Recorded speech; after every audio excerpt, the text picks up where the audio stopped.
Hello students, और next topic in this chapter is operating system. बहुत important topic है operating system और उसकी टाइप्स। ऑपरेटिंग सिस्टम एक तरह का सिस्टम सॉफ्टवेयर है, मैं आपको पहले ही बता चुकी हूँ, जो रिस्पॉन्सिबल है सिस्टम की मैनेजमेंट के लिए। यानी हम ये कह सकते हैं कि ऑपरेटिंग सिस्टम एक तरह का सॉफ्टवेयर है जो ये चेक करता है कि जितने भी हार्डवेयर सिस्टम से कनेक्ट हैं वो प्रॉपरली वर्किंग कंडीशन में है या नहीं है। मतलब ये कह सकते हैं हम एप्लीकेशन सॉफ्टवेयर जितने भी रन करते हैं उनके लिए एक बेस है सिस्टम सॉफ्टवेयर। जब हम कंप्यूटर को ऑन करते हैं तो जो बूटिंग प्रोसेस होता है वो ऑपरेटिंग सिस्टम करता है, या ये कह सकते हैं कि इसकी वजह से हम कंप्यूटर पे काम कर सकते हैं। It is a interface between user and computer. तो हम देखो, कंप्यूटर का हार्डवेयर होता है, फिर हार्डवेयर में ऑपरेटिंग सिस्टम, उसके बाद एप्लीकेशन सॉफ्टवेयर्स होते हैं जितने भी जो रन करते हैं, जैसे MS वर्ड है, एक्सेल है, पावर पॉइंट है, और ये यूज़र। मतलब ये एक तरह से हमें कह सकते हैं कि कंप्यूटर हार्डवेयर के बीच में ऑपरेटिंग सिस्टम एक मीडिएटर है। इसकी वजह से हम सिस्टम पे काम कर पाते हैं। जैसे पहले जो ऑपरेटिंग सिस्टम थे वो disk operating system, Unix, Linux, और आजकल है विंडोज़। iOS तुमने सुना होगा, जो एप्पल के फ़ोन है उनके लिए होता है, और एंड्रॉयड जो एंड्रॉयड फ़ोन है, जो सैमसंग के हैं, वीवो के हैं, उनके लिए होता है। अब ऑपरेटिंग सिस्टम के फंक्शंस क्या क्या हैं? वैसे तो ऑपरेटिंग सिस्टम बहुत वास्ट है, कॉम्प्लेक्स सॉफ्टवेयर है, छोटे छोटे पार्ट्स में बना होता है, बहुत सारे अलग अलग काम होते हैं इसके। जैसे प्रोसेसर मैनेजमेंट, प्रोसेसर का मतलब होता है CPU। तो हम ये कह सकते हैं कि allocation and deallocation of CPU to different processes.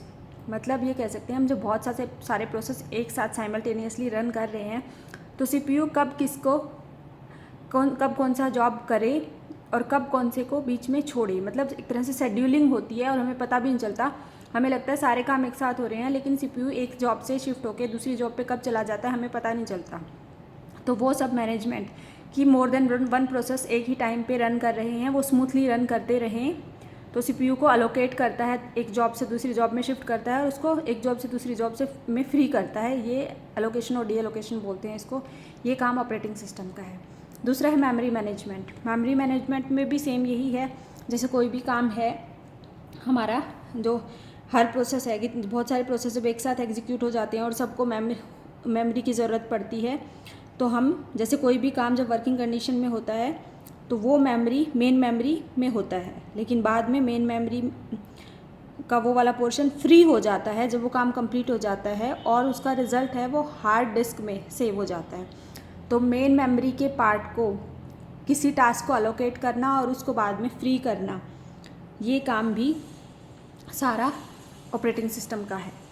इसके अलावा हम कहें नेक्स्ट काम हम ये कह सकते हैं डिवाइस मैनेजमेंट। डिवाइस मैनेजमेंट मतलब जितनी भी डिवाइसेस ऑपरेटिंग सिस्टम से कनेक्ट हैं, कंप्यूटर सिस्टम से कनेक्ट हैं, जैसे कीबोर्ड है, माउस है, प्रिंटर है, प्लॉटर है, ऑपरेटिंग सिस्टम सबके साथ एक कनेक्शन बनाए रखता है हर डिवाइस ड्राइवर के थ्रू। हर डिवाइस का जो ड्राइवर होता है उसके थ्रू। अगर एक से ज़्यादा प्रोसेस एक डिवाइस को एक साथ यूज़ करना चाह रहे हैं तो कोऑर्डिनेशन करना उनमें आपस में, ये आता है डिवाइस मैनेजमेंट के थ्रू, जो ऑपरेटिंग सिस्टम करता है।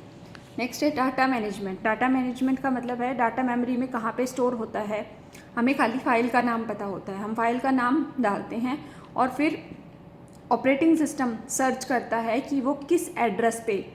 मैंने आपको पहले बताया था, मेमोरी वाला चैप्टर पढ़ा है जब, कि हर एक डाटा किसी पर्टिकुलर सेल में किसी सेल एड्रेस में स्टोर होता है, तो वो सब ऑपरेटिंग सिस्टम को पता होता है। वो डाटा को सर्च करके उस एड्रेस पे जाके और तब हमें फाइल ओपन करके दिखाता है। ये सब डाटा मैनेजमेंट है। इसके अलावा सिक्योरिटी, जैसे अनऑथराइज कोई भी एक्सेस ना करे, पासवर्ड की चेकिंग है, बैकअप ऑफ डाटा है, ऑपरेटिंग सिस्टम मॉनिटर करता है सिस्टम में जो एरर हैं, डीबगिंग जिसे हम बोलते हैं, और उनको रेक्टिफाई करना, ये सारा काम ऑपरेटिंग सिस्टम का है। यूज़र इंटरफेस, जैसे मैंने तुम्हें बताया कि ये एक तरह का प्लेटफॉर्म है कि हम सिस्टम पे आसानी से काम कर सकें, तो ये काम ऑपरेटिंग सिस्टम का है। तो हम ये कह सकते हैं कि इंटरैक्टिव इंटरफेस है। मतलब हमें खाली ऊपर का पोर्शन कि हम कोई भी फाइल ओपन करते हैं, हमें क्लिक करने पे वो फाइल खुल जाती है, लेकिन अंदर जो प्रोसेसिंग चल रही है, जो बड़ी कॉम्प्लेक्स है हार्डवेयर और सॉफ्टवेयर के बीच में, वो सब हाइड करता है। वो सब हमें पता भी नहीं चलता कि वो कैसे वर्किंग कर रहा है, और हमें खाली रिजल्ट मिल जाता है बड़ी आसानी से। तो एक तरह का इंटरैक्टिव इंटरफेस है कि हम इंटरेक्शन कर सकते हैं हम इसके माध्यम से। ये ऑपरेटिंग सिस्टम का काम है। तो नेक्स्ट क्लास में हम पढ़ेंगे टाइप्स ऑफ ऑपरेटिंग सिस्टम।